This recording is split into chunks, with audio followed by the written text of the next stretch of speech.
Welcome, readers. Today on Book Chat, we are switching it up and we are reviewing the television show A Discovery of Witches, Season 1. Stay tuned and find out how the show stacks up to the book. Today's episode is sponsored in part by audiobooks.com. Audiobooks.com now has 175,000 titles and 1.2 million podcasts. New customers get 3 free audiobooks comprised of 1 premium credit and 2 VIP titles. Use our promo code SHELFADDICTION, spelled as one word, when you sign up at audiobooks.com. Again, our promo code is SHELFADDICTION.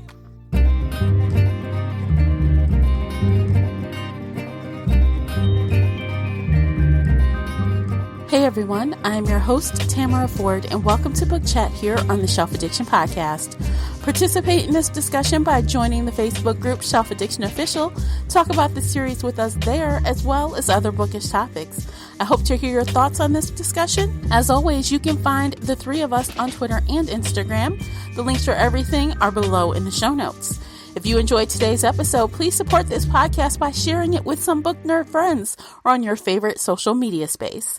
That would really help me out, and I appreciate you for doing so. The uncut video version of this podcast is available now on Patreon. Join us there for exclusive videos, including this podcast after show. We get even more candid with what we have to say.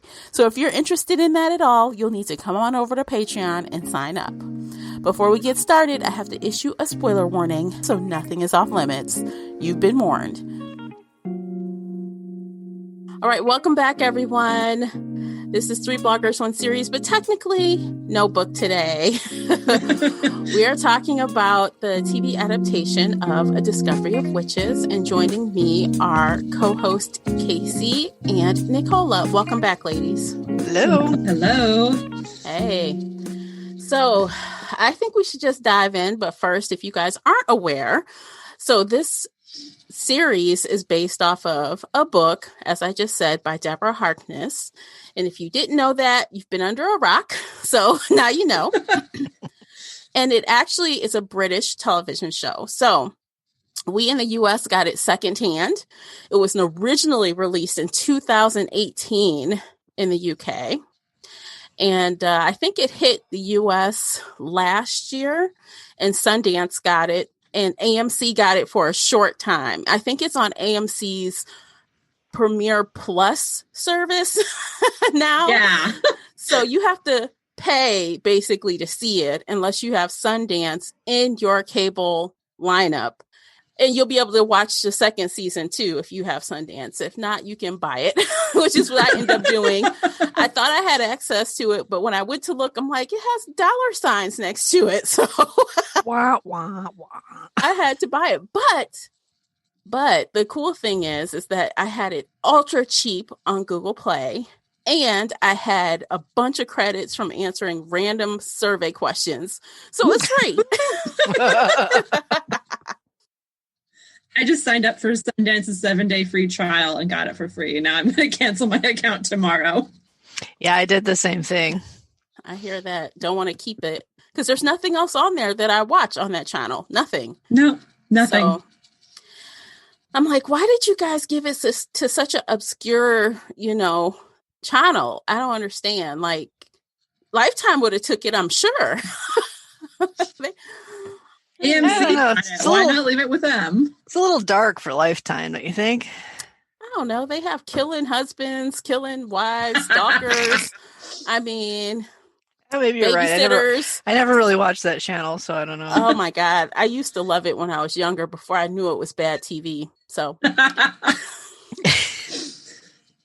it's fun TV. If it is entertaining, then, let's not feel bad for enjoying stuff. Well, after so many versions, iterations of the stalker or the best friend that wants your man, or I used to be on this discussion forum, and there was a thread for a while that was like, pitch that Lifetime for TV movie.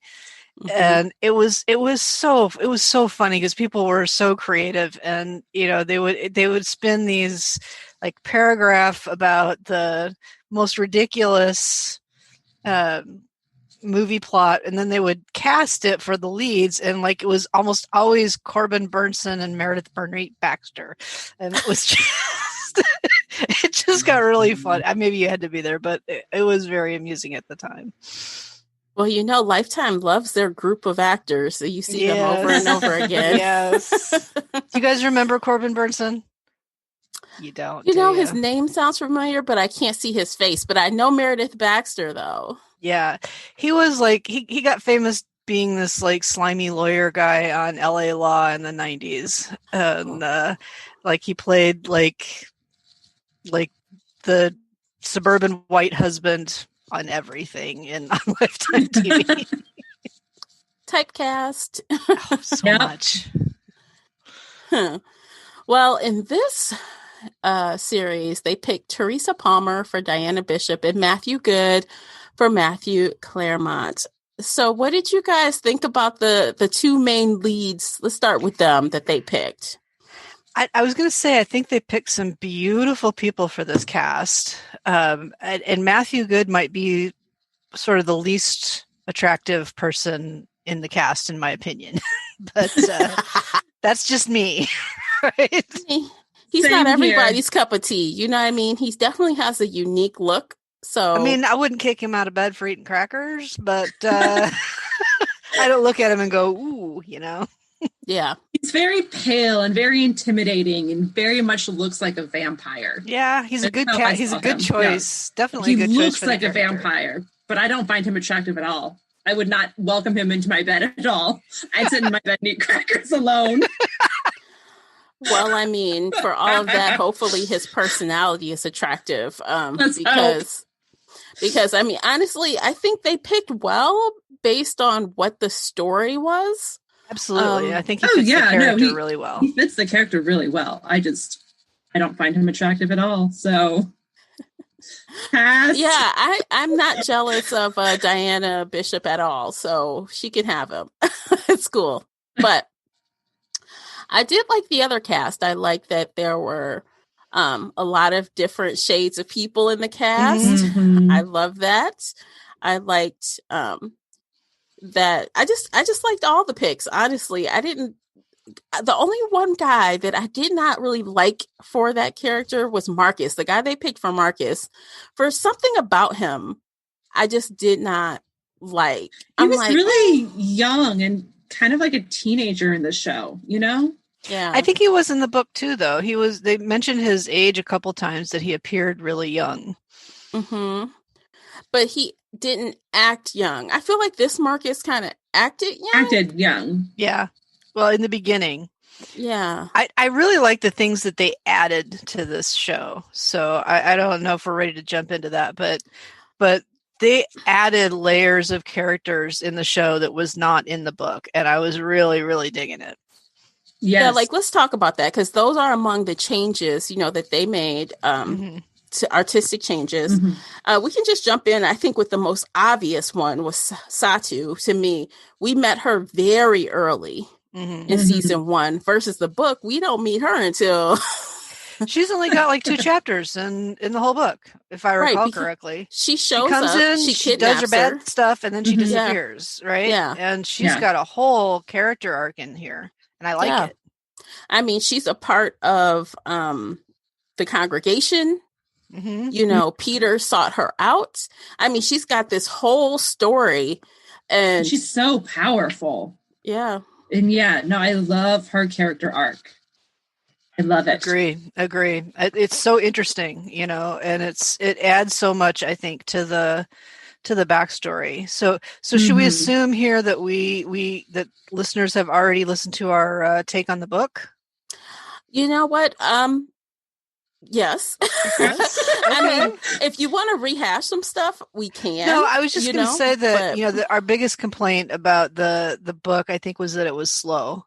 And I think that every change they made in the TV show added tension and added interest and added character depth, and I'm here for it. Yeah.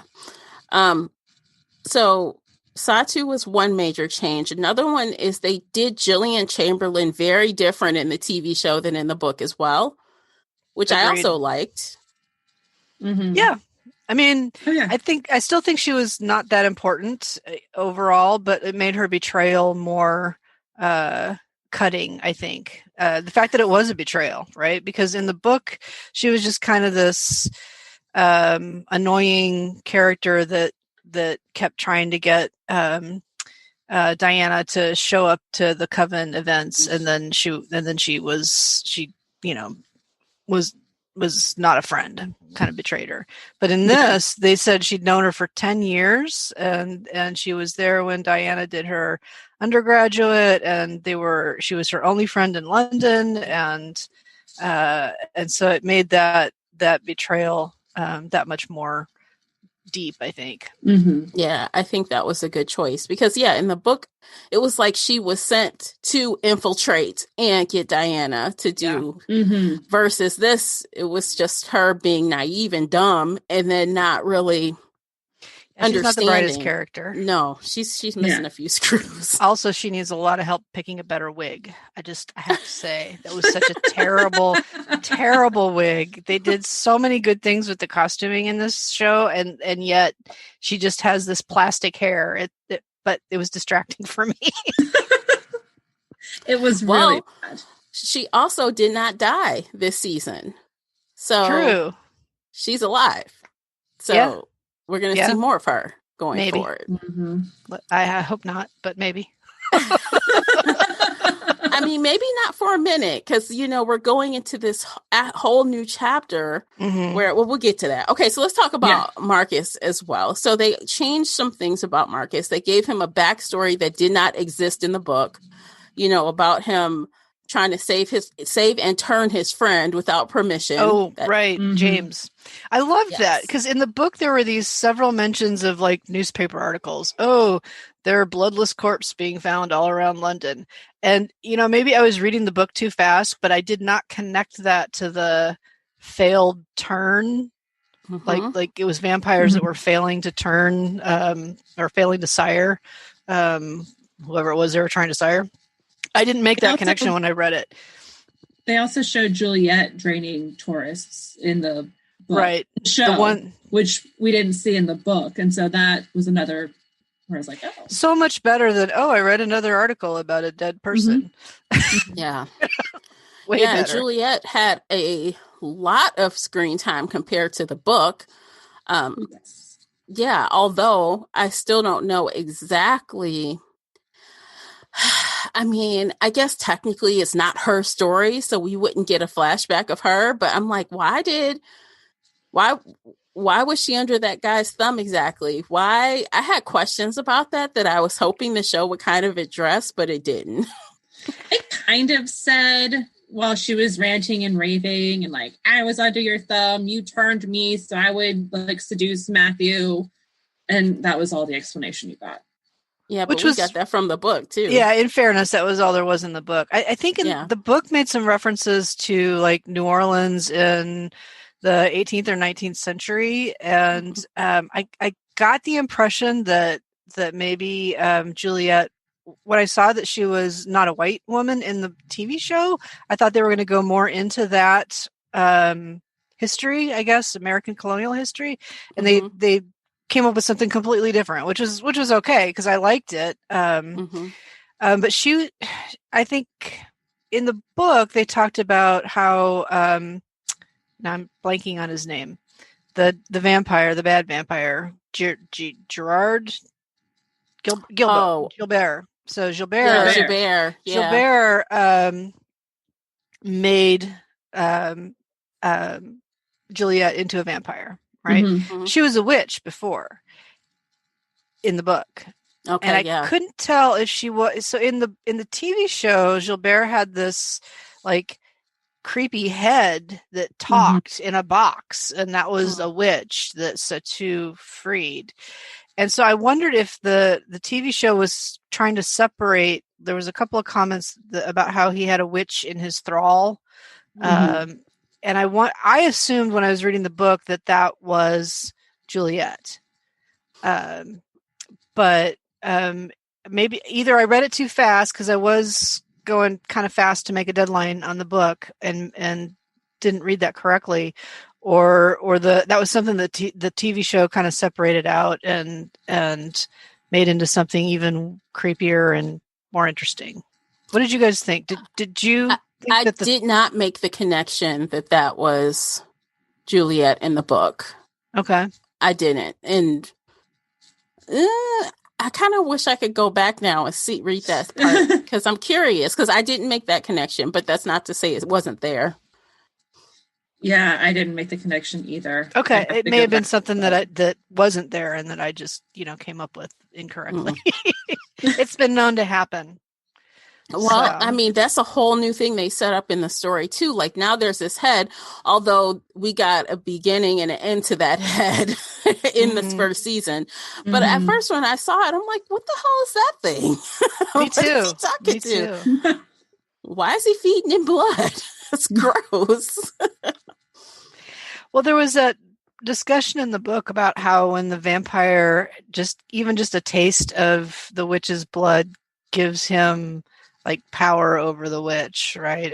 And knowledge of their memories and I forget what else, but that's, I think, what although it was the other way around, right? So it was. So that is because when Matthew went and bit Jillian, he got all of her memories. Right. So I'm confused why Javert would give that old witch, his blood, because it doesn't work the opposite way.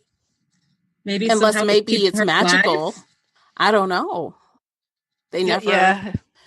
It must have had something to do with how the head was kept alive for so long. Because right before Satu burned the head, she said, take the. Did she give her blood? Satu give her own blood to say there's no part of him with you while you go. I don't remember seeing that. I remember that the dialogue, but I sometimes don't watch really close what's happening on the screen. But I'm thinking she didn't because she wouldn't. I mean, I'm thinking it might have to do with the blood. But I'm thinking it might have to do with the type of spell that he used to keep the head alive. And if she doesn't know that spell, she might not know to give it blood, and maybe it just make the head. But he was a vampire. He's not a witch, so he didn't cast a spell. But we see already that they do things for each other for favors. So somebody did that for him. Somebody did. Okay. Because even later, Agatha Wilson says, to the Baldwin, she's like, hey, you owe us. Yeah. We saved your life. You owe us. And that was another arc that was not in the book at all. Like everything that happened in the council or the what's it called? Covenant. Yes, that. None of that was in the book. Mm-hmm. So, and I loved that they gave the demons a little bit more, I don't know. Screen time, page time, more of a voice in what was happening in the story. Because I did feel like it was unbalanced, and maybe that's just natural because it was a story between a witch and a vampire. But if you're going to put a third race in there, and the whole story is kind of about the origin of the four races, or the four species, it did feel a little weird to me in the book that there was so little about the demons and that they seemed like an afterthought. I think it was really interesting how they decided to rush or condense certain parts. Like, I think they had to because of how much they added. Mm-hmm. But I mean, I wouldn't have been mad if I had another episode of seeing the three witches, the three demons, the three vampires in that house together. We didn't get to see a lot about the house.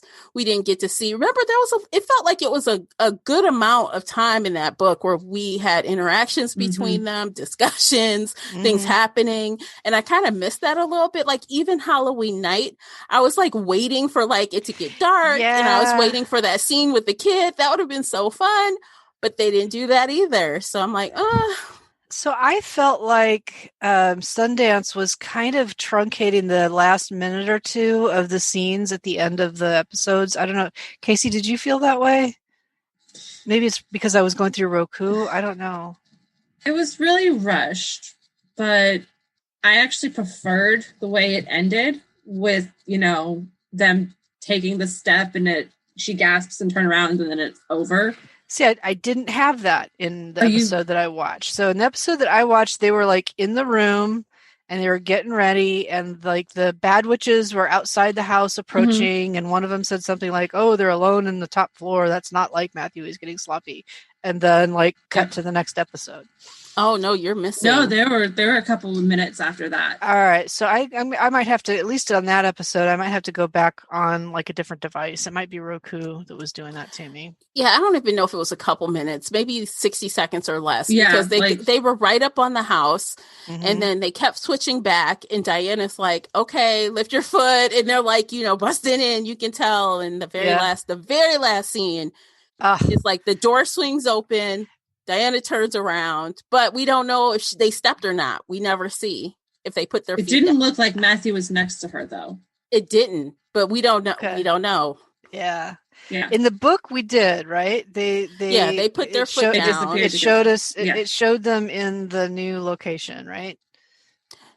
No, for a second or two. Well, I thought it did. I think it just so that they knew where they were. I don't think they didn't talk to anybody. They didn't. But we knew that they succeeded. But they went. Right. Yeah. Right. And they landed where they thought they were going to land. Mm-hmm. And I hate to be like telling what happens, but I'm going to tell only because the trailers for season 2 are out.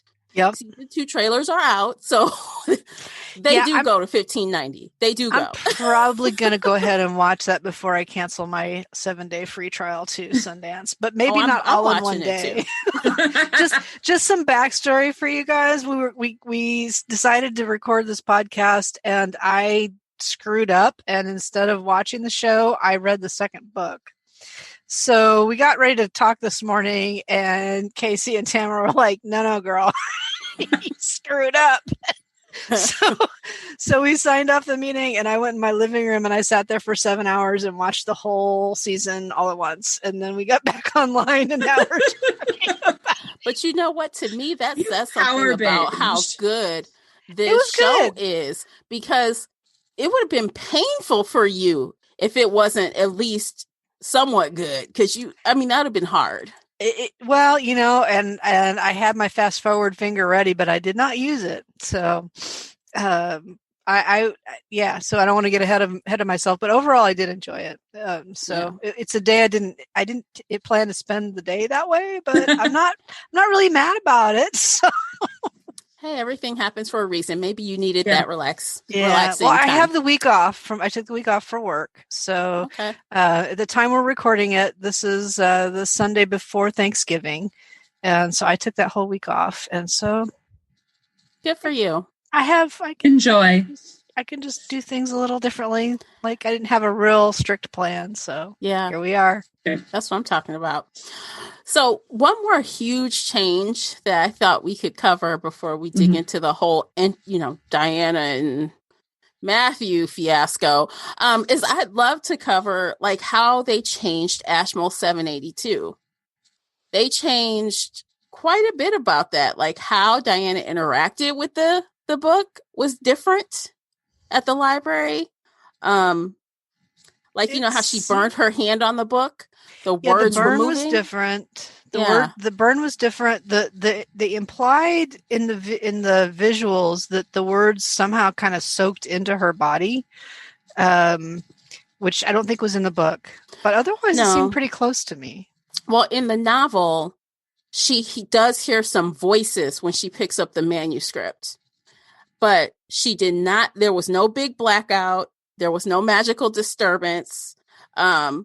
She did not see words moving on the page, and she sure wasn't burned. She did see words moving on the page. So I don't remember that, but I remember she was hearing voices. Mm-hmm. So the moving words was definitely in the book. The whispery voices, I didn't notice that in the show. No, they didn't have that in the show, but it was in the book.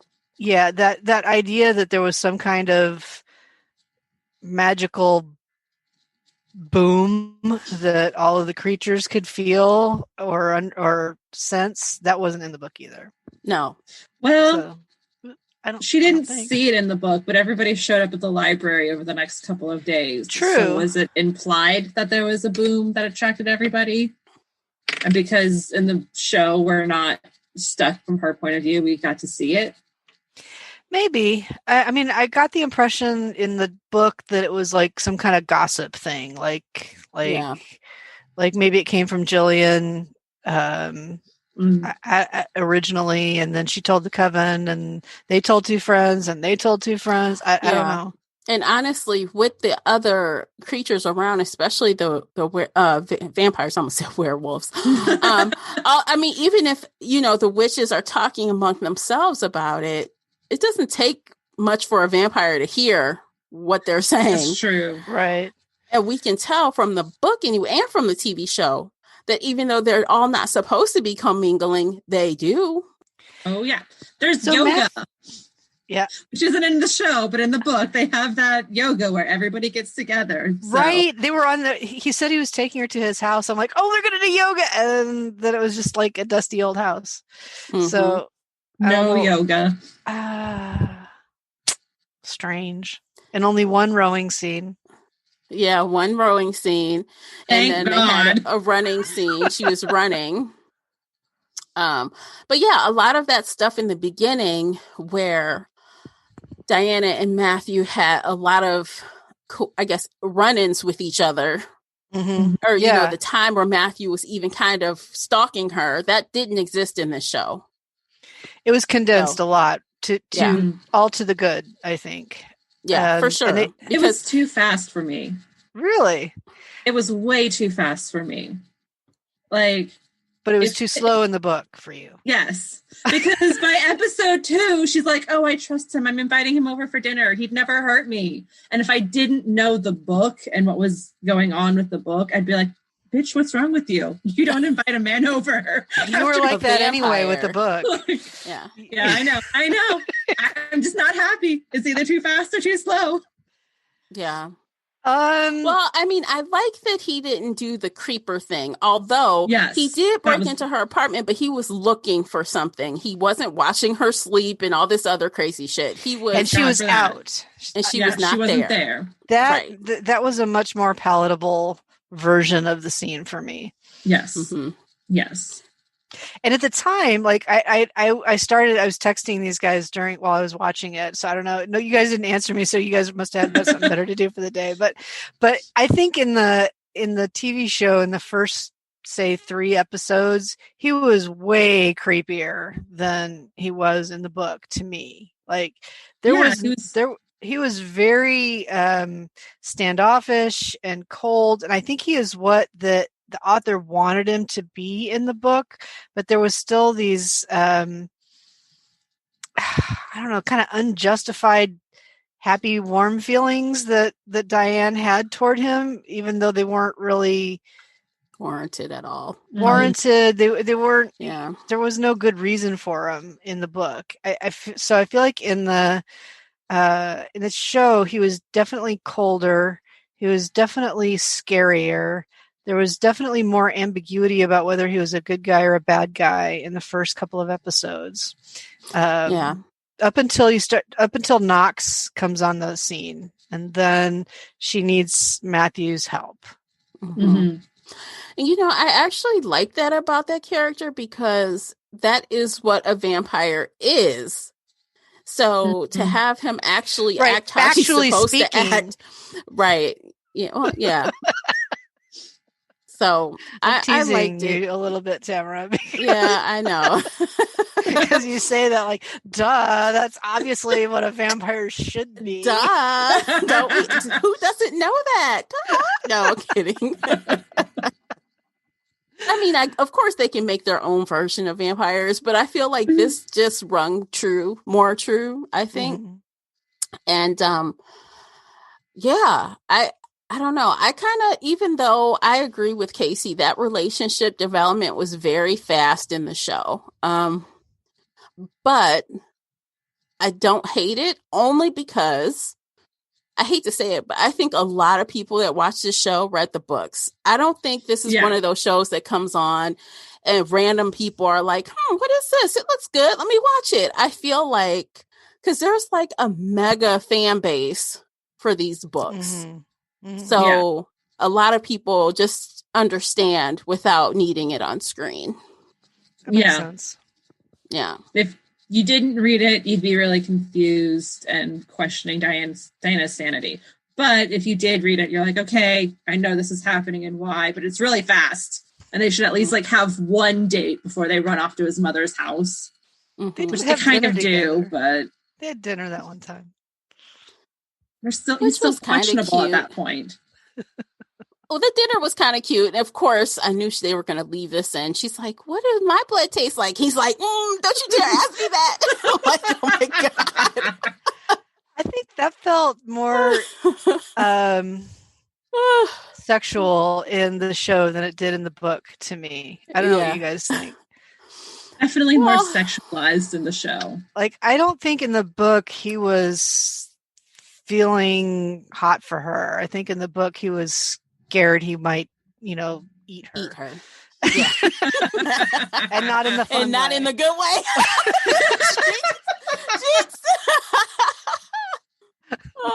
We think alike, Tamara. Yeah. We've been doing this a while, in case you just tuned into this podcast. Oh goodness.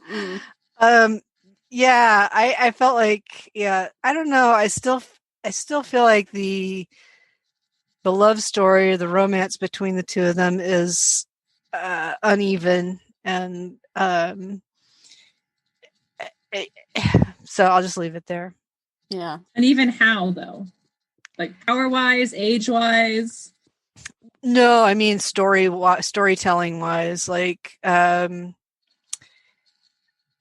she's in love with him all of a sudden. She goes from like nothing to like he's the love of my life. And he's centuries old and she's not going to be immortal. And I always find that like suspect when two beings like that fall in love. I don't know. I guess I can tell that this is not a romance author. I guess I'll put it that way. It doesn't read like, it doesn't have the pacing.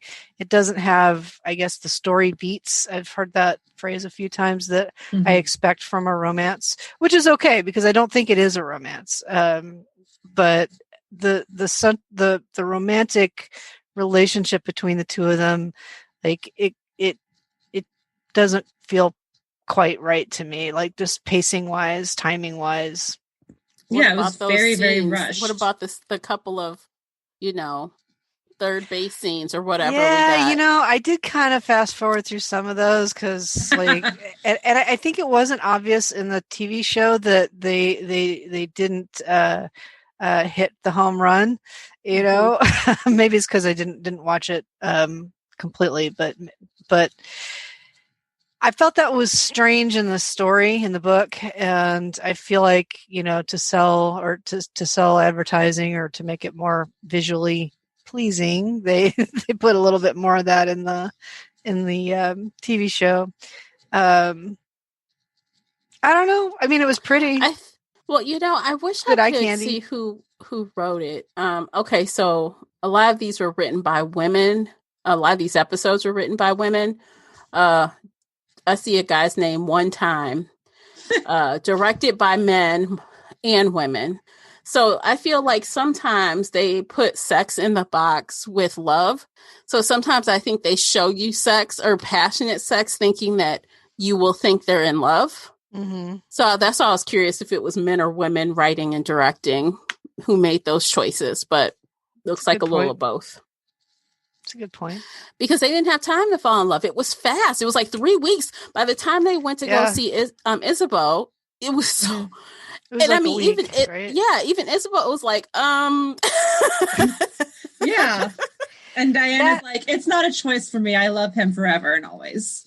Yeah. That in particular made me start trying to draw lines with Romeo and Juliet. Because, well, first of all, Shakespeare is like a big presence in the second book, right? And spoilers. I'm not doing any spoilers, but you already know he's going back to the Kit Marlowe days, right? Yeah. So 1590. Right. So it's just so fast, and they've got these two families that can't that are making sure that they can't be together, and it's going to be war if they come together. So I haven't read the third book yet, but I kind of feel like we're tracking to a Romeo and Juliet kind of story. So I don't know.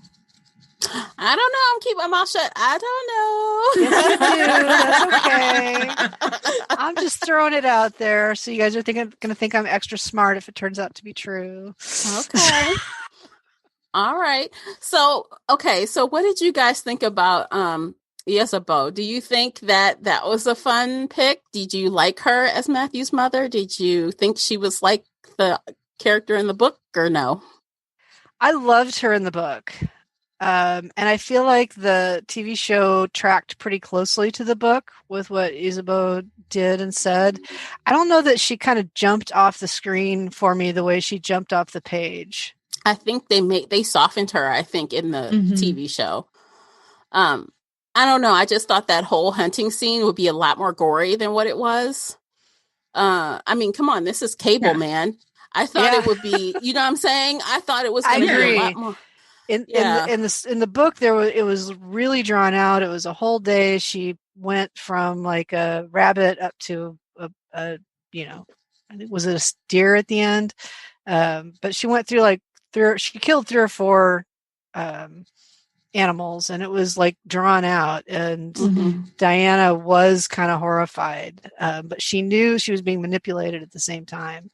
And I don't know that really came out on the TV show the way it did in the book. No, it didn't, because Diana was like, "Oh, you ate a squirrel, big deal. I'm not scared." Yeah, she's like, "Oh, peace, bitch. I'm going home." Yeah, that all you got? Right. I'm like, oh man, they could have did so much more with that. And I also think they could have did more with the scene where Satu had Diana in her, under her control. I thought for sure that would be more rowdy than that, because again, this is cable. Like, I feel like if you remember the book, her back was tore up. They couldn't even get her shirt off without putting her in the bathtub because it was stuck to her back. Yeah. In the TV show, they were like, "Oh, you have this pretty little brand right here." Huh? And that's it. I mean, like, it was, come on, like in the book, Satu like beat her ass. In the TV show, they were like, "Oh, she got thrown down a well and she has a pretty little, perfectly shaped brand." And that's it. And she, oh, her cheek is bruised. I mean, like, I'm saying? I wanted a whole lot more from that. Not like I want to just see people trying to beat other people up, but I feel like if you're going to go for broke, go for it. Maybe that's part of Satu's character arc. Like, it looks like she's going to get some kind of redemption story. Maybe that would be interesting. Yeah, because she's definitely more complex in the TV show than she was in the book. She's definitely more ambiguously bad. Like, she saved the Meridiana, and she's I don't know. So I think she's that might be why they didn't go into Peter. Well, who does? But yeah. I mean, that might be why they didn't make it quite so brutal, because maybe they want to the audience, they want the audience to forgive her. Yeah, maybe.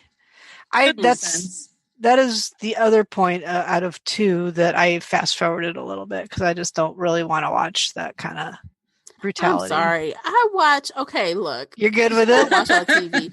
Okay, I'm just saying. I mean, they didn't even have to show everything. They could have had her screaming, because sometimes it's what you hear and not what you see. And I'd still be fast. I don't want that. I don't know. I just felt like it was a cop out. So like those 2 parts specifically, I feel were kind of like lackluster. I'm like, dang, these are like pivotal, scary parts, and scary with air quotes parts in the book. Yeah, they were supposed to be traumatizing and like kind of left some kind of mark on Diana. And Diana's like, "I'm gonna get that bitch back." I mean, basically, she didn't even really like she was beat up, but it wasn't terrible. And she became more worried about being like at the bottom of the well and having to fly out. And that became her source of angst over the whole thing.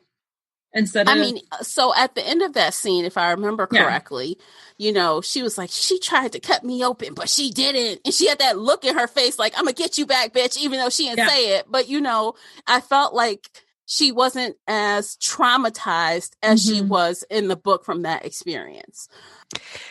To be honest, that whole scene is the biggest problem I have with the series so far, is that, you know, there's this whole premise that her magic comes out when she needs it, right?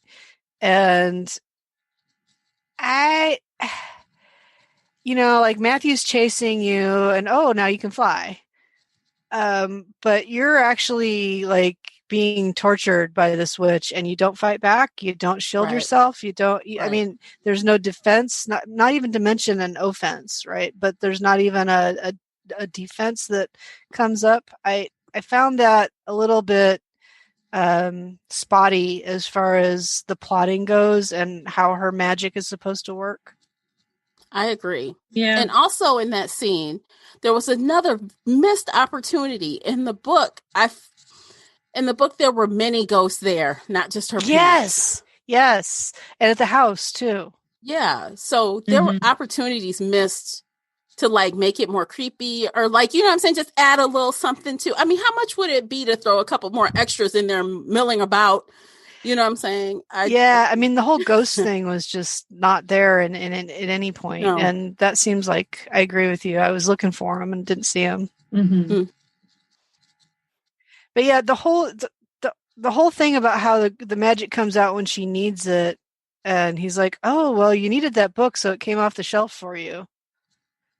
But it doesn't come out when somebody is beating the crap out of you. Yeah. Trying to kill you, like somebody that you don't know, somebody has kidnapped you from, you know, and is flying you up through the, I don't know. I find that inconsistent.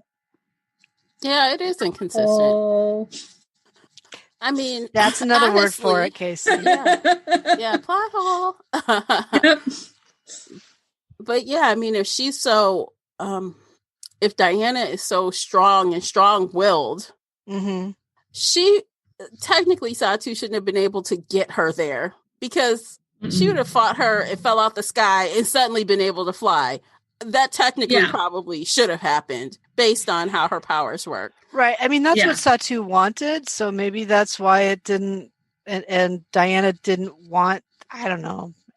I don't know. I just chalked it up to, and I know this is extreme because it goes against all these other magical things seeping out, but I just chalked it up to, you know, her being spellbound.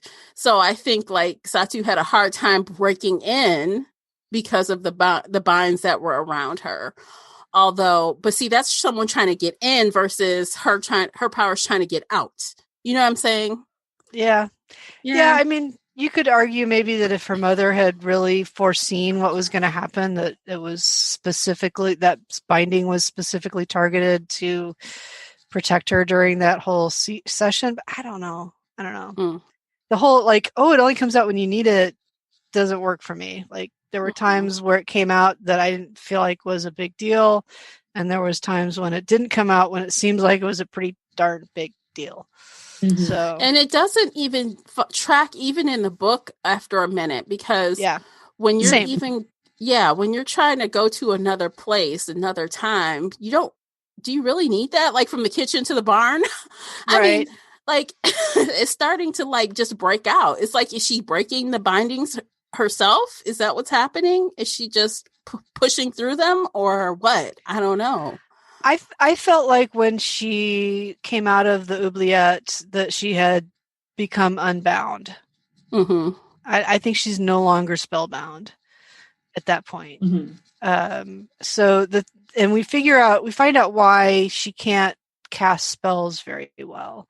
So that later. So the fact that she's having trouble learning this witchcraft with her aunt and with M,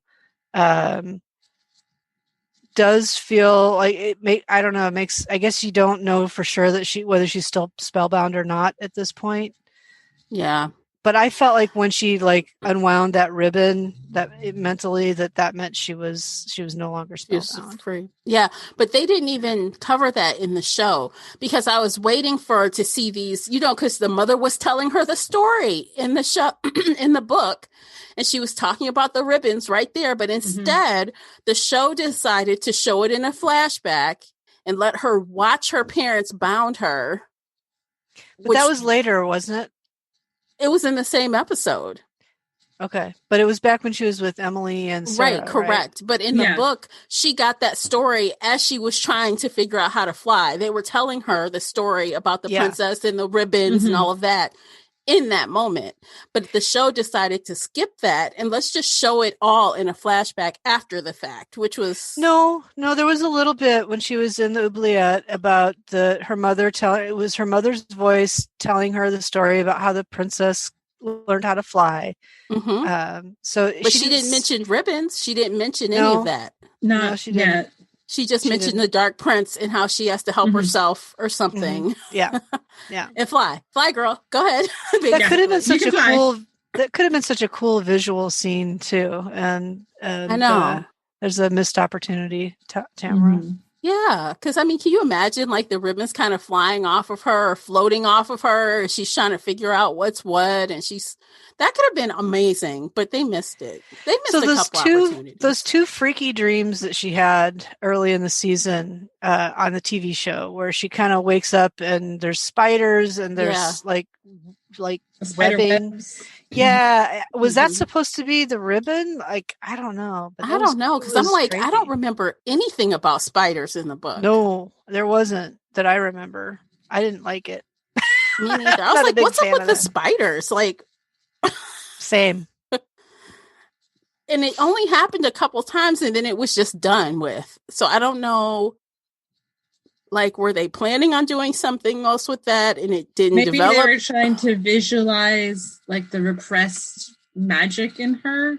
And I'm wondering if that's how the TV show interpreted the binding is with these webs instead of ribbons. What's the spider about? You could do that with webs without a spider. I don't know. I don't like spiders. I didn't like it.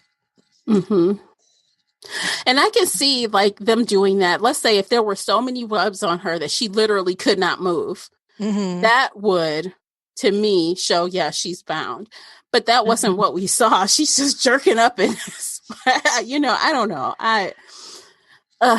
Leave the spiders out of it, people. I don't know. Yes, no more spiders. That's no.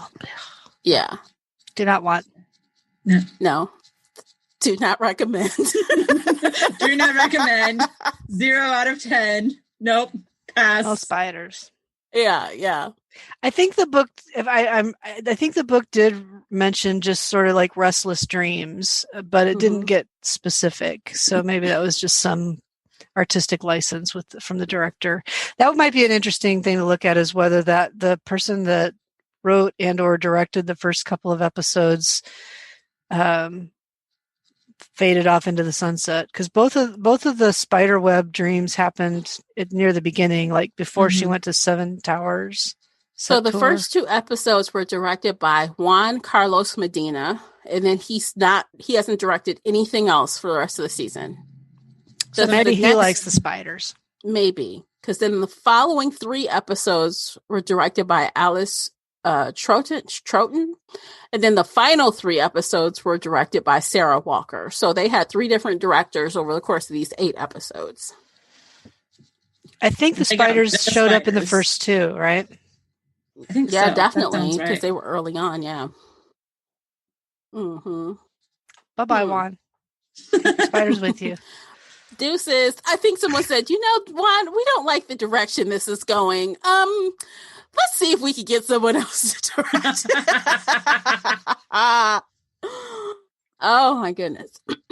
So we didn't talk really about Sophie and Nathaniel at all yet. What did you guys think about those 2? I really liked them in the show. Yeah. I liked that we got more time with them and that we got to see, he's trying to save the world and he's having these chat rooms and he's meeting with people in bars. And it really fleshed out the demon side of this that we don't see at all in the book. Yep, exactly. Yeah. I really liked that about it, that it brought a little bit more balance to the force, to the three different creature types. So I was going to say that it put him almost at the same level as Hamish as far as importance in the story. I did think that Sophie was similar to her character. She was kind of soft and la, so I think they did a good job with picking Sophie, and like she represented very well, like in the book. They didn't change her character very much, which was interesting to see. I agree, but I think she was just a little less ditzy in the TV show. Like in the book, she was portrayed as being really, really airheaded. And I think she still had that kind of otherworldliness, but with some kind of grounding. And maybe it's because she was pregnant, but there seemed more of a method to the madness, if I can be, I don't know if that's a cliche to use that or not, but yeah. The other thing I noticed about the time that Sophie came on the scene, and maybe I need to check the directors, that's a trick I don't usually do, is the music. There was 3 or 4 times when kind of a popular song came on that I noticed. Like the rest of the time, the music was pretty background. And but there was, when they first introduced Sophie, they were playing an Imagine Dragons song about the demons inside, which is cool. Yeah, that's cool. There was a moment when, they brought on Juliet for the first time, and they were playing White Rabbit by It was a remake, but the Jefferson Airship song, Jefferson Airplane song. They did a version of a Fleetwood Mac song, which, what's her face, Stevie Nicks, is pretty associated with witchcraft. Even though she wasn't the one singing, I think she was the original artist on that with Fleetwood Mac. So the moments when I noticed the music, I really liked that the words mattered to what was going on the screen. Music is so volatile when it comes to like TV shows and movies. Like I can remember a couple of shows that like those, I don't know if it's the people who do the music or if the directors have a hand, but there are a handful of shows that they nail that music every time, and they have you bawling your eyes out or whatever. Yes. And Grey's Anatomy does that very well. Yes. They do it very well. Shonda Rhimes, I think, is just kind of famous for pulling in the right music for the show. And that's where it started, was with Grey's Anatomy. Oh, buddy, ABC, I hope that Disney ticket was worth it, because you lost your cash cow. Did you hear the story behind that? No. Okay, I have to tell you guys later, because apparently Shonda Rhimes said deuces to ABC for Netflix over the last straw was a Disney ticket, a Disney World ticket. But we'll have to, yeah, that's what I read like a couple weeks ago. Wow. Like, hope it was worth it. She's got that whole Shondaland thing going. She cut the deal with Netflix like a year ago. So I don't know. Yeah, the Bridgertons are coming. Yes. And actually, this is not going to be on Three Bloggers because it's not fantasy, but I do want to read that book before the TV show comes out. Let's do it. I'm planning on reading it soon. It'll be a bonus episode. Yeah, so my one of my book clubs is reading it, so I just picked up a new copy of it. I had a copy of every Bridgerton book, and most of them were signed because Julia Quinn is local to me. But at some point, I guess I passed them on because I couldn't find them when I went to reread it, so I had to go buy another copy. Okay. Well, who knows? You guys look out. We might see it if we can get our lives together and we have time. You might see it. I'm not going to promise anything, but maybe. Maybe a little bonus episode. Yeah. So overall, season 1, did you like it? Yes. I mean, because Casey, originally you were like, it's decent. It's decent. I don't think I'll ever rewatch it, but it was better than the book. Okay. So it's I decent. liked the book, and I liked all the additions that the TV show made. I didn't notice any particular subtractions, like whatever it was they took out was like not noticeable to me, so it must have been good choices. So yeah, I would yoga say scene should be noticeable, the yoga scene. But the yoga scene was weird in the book, right? I liked it. Yeah, it was just so another I'm glad point. they took it out.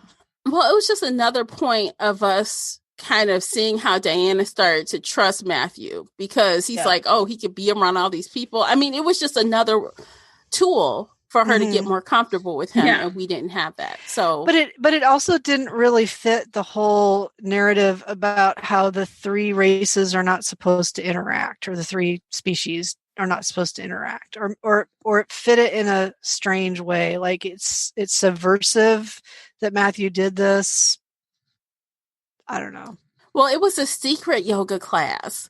It wasn't like there were like a lot of people there, right? Or a lot of creatures? It was like a room of people. Like I feel like it was like not like a 50 people or something. It was like a yoga class. Like what, 12 people? 10 to 20. Like it was yeah, something like 20 is what I was thinking. Yeah, I don't know. I liked the TV show in its own right. I don't necessarily think instantly that the book was better in this case, but I enjoyed the book also. For me, usually I can be like, oh, the book was better. Right. And I can't necessarily say that right here, because like you said, Nicola, the additions that they made were actually good to the story. Mm-hmm. I think the whole notion of the book is always better has changed a little bit with Game of Thrones and with Outlander. I mean, I think the reason that the book is usually better is that you cannot fit 350 pages into 180 minutes, right?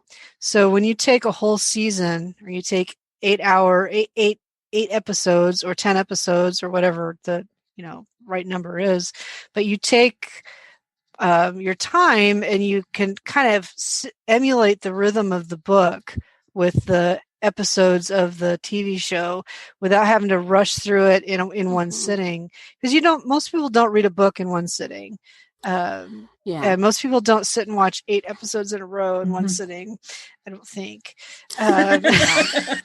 In general, I think fantasy just translates better to TV shows in general, because all the shows we've mentioned are fantasy.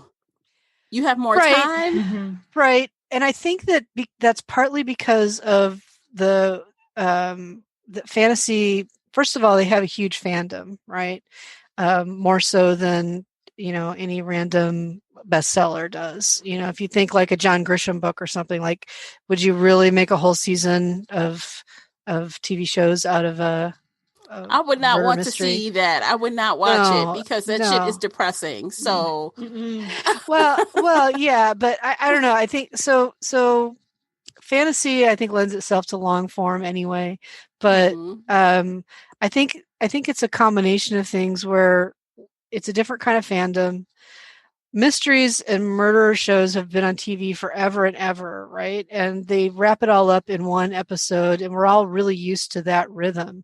It's really hard to build a whole different world, a whole fantasy world or a magical world in, 47 minutes in a single episode, or 180 minutes 180 minutes is a long time for a movie. So figure like 90 minutes for an average movie, because movies have gotten shorter over the years. So I think I don't know, some have gotten longer depending on what franchise you're in. Those Marvel movies are all over 2 hours, all of them.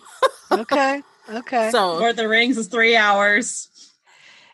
And I know this because I was forced to sit through them several times over. So they are long. Well, anyway, I like I think that the one season per book is a good target rhythm for a series. So it enables you to build that world. It enables you to kind of soak in that world building in a way that you can't do in a single movie. Yeah, and in this case, obviously, season 2 is coming out in January. They've already been given a green light for season 3.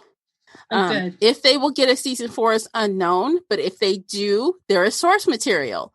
Because at the end of the 3rd book, the arc is completed, but a new arc starts. Kind of like other books that we've read. You don't have to read, you know, you don't have to continue because the arc is finished.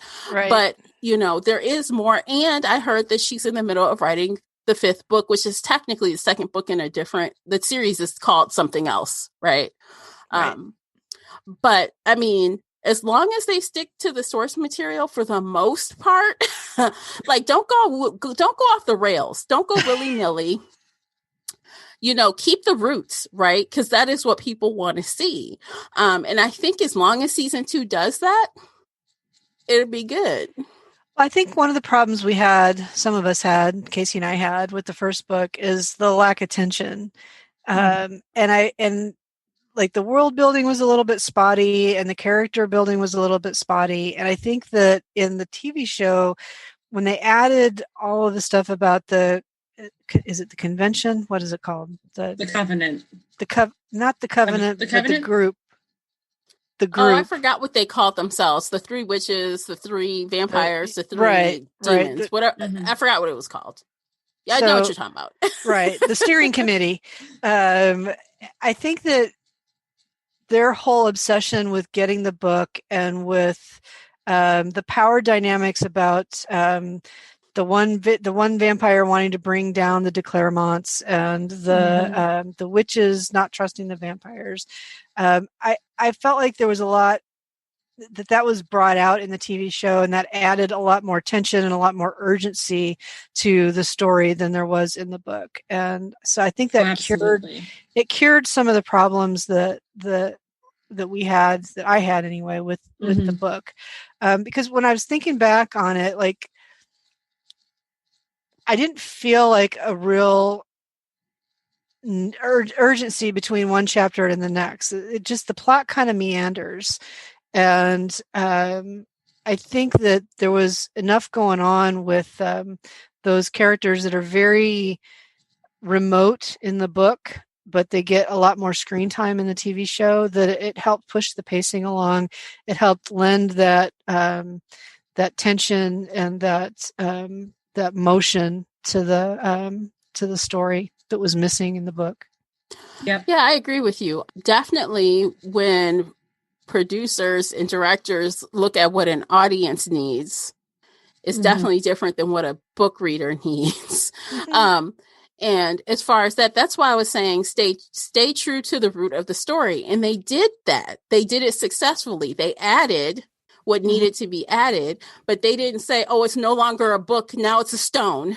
Or, you know what I'm saying? Like, instead of ghost, we're going to have werewolves. You know, they didn't go off the rails, like I was saying. They stayed true to the original story, but they did what they needed to do to up the value on the screen. One thing that I really liked that was not in the book, but it wasn't not in the book, is the scene where they've already been to SEP tours, and Matthew goes back to London because the lab has been broken into. And while he's in London seeing to that is the moment when Isabeau decides to show Diana what it's like for a vampire to hunt and to feed, right? And on the TV show, they interwove the scenes with Isabeau hunting and with Matthew hunting down Jillian, the witch. And in the book, he kills her. We don't see that in the book. We find out about that after the fact. So in the TV show, he doesn't kill her, although it's not clear to me that she actually, I mean, she's kind of dumped on Sylvia's doorstep. I'm not sure. Does she actually survive beyond that? The implication is yes, but we don't see her again. We saw her wake up, even though she was obviously lost blood loss, right? But she kind of like, yeah. I think they left that.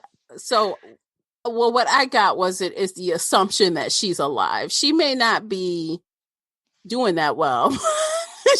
I felt like it could go either way. Like it was ambiguous. Yeah. So like he might have left her alive but dying, right? But then he could really say, "I didn't kill her, but she died from her wounds." Right. That's kind of killing her, but well, I don't know. Matthew's not always perfectly transparent with Diana either. So, oh no, he never is in the book either. Right. I mean, that's one of the big things that he's always keeping secrets from her. So, well, that's their pact. Remember, it was we can have our secrets, but no lies. No lies. Mm-hmm. Yeah. But anyway, just as far as like, I'm no student of cinematography, but the way they interlayered those scenes was fantastic. I loved how they did that. You know, I just thought of something. Mart was such a minor character in this series. Or this season. Oh, that's right. No she didn't even give her the tea. Yeah. There was no tea. There was no tea. No time for tea, I guess. No birth control. That was such Who a big needs deal. it? There's another thing that was missing. They're not having sex. But maybe they are. I don't know. I mean, it looked like he was just going down on her. Yeah, that's what I was going to say. I'm like, well, at least she's getting hers, if nothing else. She's getting something. I mean, honestly. I mean, why not? If I hadn't fast forwarded through those scenes, I would have missed our appointment to chat tonight. So I hit the button on those. They're pretty. I could see that much. Nice firelight scenes, sculpted musculature. Mm-hmm. So yeah, I'm glad you guys liked it for the most part. I definitely thought for sure you guys would be dumping on this more, but you weren't that bad. For sure. I actually really liked it. It was better than the book. The pacing was much better. I think my biggest problem was that they rushed through romance so much. And like she goes from "I don't trust you" to "I have no choice but to love you for the rest of my life" in like 3 episodes. And I'm like, okay, when did this happen? Why did this happen? There's only 8 episodes altogether, so I know. They probably could have done 10. And that's kind of been the sweet spot for a lot of cable shows is 10. I'm surprised, but they probably weren't sure, so they didn't want to do 10. But BBC always kind of goes their own way too. Like they've done series that are episodes. Guess what? Season 2 has 10. Oh wow! Nice. I see it already. I can see it starts January 8th and it has 10 episodes. 10. So I think that was them not wanting, like, it must cost so much money per episode, and they're like, well, let's test the waters, we'll do 8 and let's see how it goes. Yeah, I mean, I don't know, I feel like the BBC has often done much shorter seasons than Hollywood, and that was back in the days of sitcoms and network TV. That was something that was really different between the United States and British television, is that they would do a season that had like 4 episodes and they were done. Well, I mean, here in the US, cable TV, the takeover of cable TV is what really, and streaming TV is what really introduced those shorter 10 episode seasons. Before that, we never had anything that was 10 episodes. So that is kind of new to us, kind of still. Yeah, I mean, I think that's pretty much the standard now, but I don't know if there is a standard that says, oh, it should be 10, right? There's some shows I've watched that had 12 and some that had 16 and some that had 6, so I think it's still kind of the Wild West as far as that goes. Like, it just depends on what the story requires. Totally. Or what the sponsors will pay for. The fact that the flexibility that is there is what makes it so cool. Because let's say you plan for 10, but you really don't need 10 to tell the story. You don't need to, we don't need a filler episode. We don't. Montage episode. Right. Or if you plan for 8 and you really needed 10, you know what I'm saying? Once you've got the budget, you have the capability now to tell the story the right way and not be limited to having because you don't have to slot it into the network slots. Yeah. Right. Exactly. All right. Well, you guys, I think we're done. What do you think? I think we're done. I think so. Well, I would love to know what you guys out there think of this show. If you saw it, if you didn't, did we convince you to watch it? Or read it? And, if you've done both, because I know, like I said, there are mega fans, and I'm sure you guys are catching this. Let us know what you think about our comments on both the book and the TV show. I'm not scared. And if you like our talks on the TV shows, let us know. There's other options, We've done a few. We've done it once before with Good Omens. So if you enjoyed this one, check out our episode for Good Omens from about a year ago. Oh yeah, definitely. Think you'll like that. It's another British show. We are all about the Brit show right now. I don't know. All right, guys. So that's it. Thanks for joining us today, and we will catch you in the next episode. And until then, take care of yourselves. Bye, guys. Bye, everybody.